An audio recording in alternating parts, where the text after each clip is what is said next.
Մեծ հոսք կա Ռուսաստանից, բայց դեռևս վաղ է խոսել մեր հայրենակիցների մեծ ներգաղթի մասին։ Առաջին լրատվականի հարցերին պատասխանել է Միջազգային անվտանգության հարցերի հայկական ինստիտուտի ասոցացված փորձագետ, ժողովրդագետ Արտակ Մարկոսյանը։ Պարոն Մարկոսյան, կառավարությունը պարզեցրել է Հայաստանի Հանրապետության քաղաքացիություն ստանալու կարգը։ Ինչպես եք սա գնահատում եւ արդյոք դա կլուծի ժողովրդագրական խնդիրները։ Դա առաջին հերթին պայմանավորված է նրանով, որ այս պահին մեծ հոսք ունենք Ռուսաստանից եւ Ուկրաինայից, եւ մարդիկ դժվարությունների են բախվում աշխատանքի եւ ուսման հետ կապված։ Օրինակ, պետք է կարողանան իրենց երեխաներին դպրոց ու մանկապարտեզ տանել, նաեւ այլ գործարքներ իրականացնել։ Այդ առումով այդ նախաձեռնությունը ողջունելի է, բայց դեռևս բավականին տեղեր կան, որ պետք է ավելի պարզեցվի։ Կարծում եմ, այդ գործընթացը պետք է շարունակական լինի, որովհետեւ երբ խոսում ենք ներգաղթի մասին, ապա պետք է նաեւ այնպես անել, որ վերադարձող մեր հայրենակիցները հեշտացված տարբերակով կարողանան այստեղ իրենց փաստաթղթային խնդիրները լուծել։ Կառավարությունը նշում է, որ որոշման նպատակը վարչարարությունը պարզեցնելն է եւ մեկ միասնական փաստաթուղթ սահմանելը,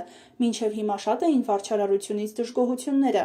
Այո, կային դժգոհություններ, սա հենց Սփյուռքի հանձնակատարի գրասենյակն էլ նախաձեռնել է, որովհետև առաջինը իրենց են տեղեկացնում այդ խնդիրների մասին։ Սակայն դեռևս խնդիրներ կան, օրինակ, մայրը կարող է լինել Ուկրաինայի կամ Ռուսաստանի Դաշնության քաղաքացի եւ երեխային դպրոց տանելիս խնդիրներ են ծագում։ Պետք է հավաքագրել խնդիրները եւ փորձել օրենսդրական դաշտում դրանց բոլոր լուծումները տալ, որովհետեւ փաստաթղթային խնդիրները բավականին լուրջ են։ Այս տարի պարզ դարձավ, որ նախորդ տարիների համեմատ Հայաստանի Հանրապետության քաղաքացիություն ստանալու դիմումների ամենամեծ թիվն է գրանցվել։ Վարչապետի աշխատակազմի ղեկավարի տեղակալը նշել է, որ այս տարվա 6 ամիսներին մոտ 10,000 մարդ է դիմել քաղաքացիություն ստանալու համար։ Սա ինչով է պայմանավորված։ Այո, բայց այնպես չէ, որ այդ 10,000 հոգին ստանալով Հայաստանի Հանրապետության քաղաքացիություն տեղափոխվելու են եւ բնակվեն Հայաստանում։ Պարզապես Ռուսաստանի Դաշնության նկատմամբ պատժամիջոցների հետևանքով մարդիկ, այդ թվում մեր հայրենակիցները, իրենց բիզնեսի ազատ գործունեությունը, նաեւ իրենց ազատ տեղաշարժը ապահովելու նպատակով ձգտում են ստանալ կամ վերականգնել իրենց Հայաստանի Հանրապետության քաղաքացիությունը։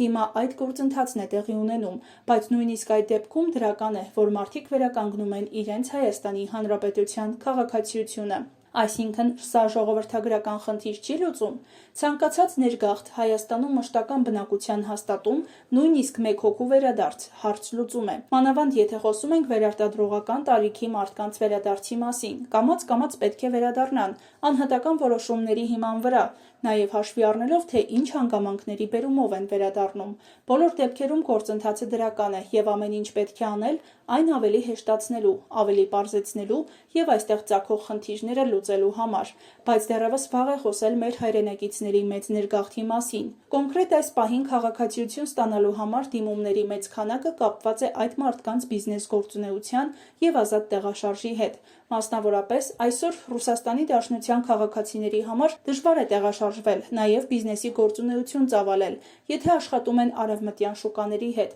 Նրանք իրենց բիզնեսը գրանցում են Հայաստանում, եւ դա նույնպես դրական է։ Ռուս-ուկրաինական պատերազմի ֆոնին Հայաստանից Ռուսաստան արտագնաաշխատանքի մեկնողների դինամիկան որոշակի փոփոխությունների ենթարկվել է։ Ոչ, նախորդ տարիների նման մարդիկ գնացել են արտագնաաշխատանքի, նույն հոսքը կա։ Թե ինչպես կվերադառնան այդ արտագնաաշխատանքից, կստանան իրենց աշխատանքի դիմաց համարժեք վարձատրություն, թե չեն ստանա, դա հարցի մյուս կողմն է, որովհետև բավական շատ անորոշություններ կան։ Այն մարդիկ, որոնք միշտ մեկնում էին սեզոնային աշխատանքի, այս տարի նույնպես մեկնել են։ Այդ գործընթացում դեռևս թվային փոփոխություններ չեն արձանագրվել։ Ռուսաստանի քաղաքացիություն ստացողների թվի հետ կապված ունենք որոշակի տեղաշարժ։ Այդ միտումը պահպանվել է, թե ռուս-ուկրաինական պատերազմով պայմանավորված որոշակի զգուշավորություն կա մեր հայրենակիցների շրջանում։ Դեռևս կիսամյակային թվերը չեն հրապարակվել, մասնավորապես Ռուսաստանի ներքին գործերի նախարարությունը չի հրապարակել, թե ինչ տարբերություն ունենք նախորդ տարվա համեմատությամբ, բայց այդ գործընթացը հիմա էլ կա։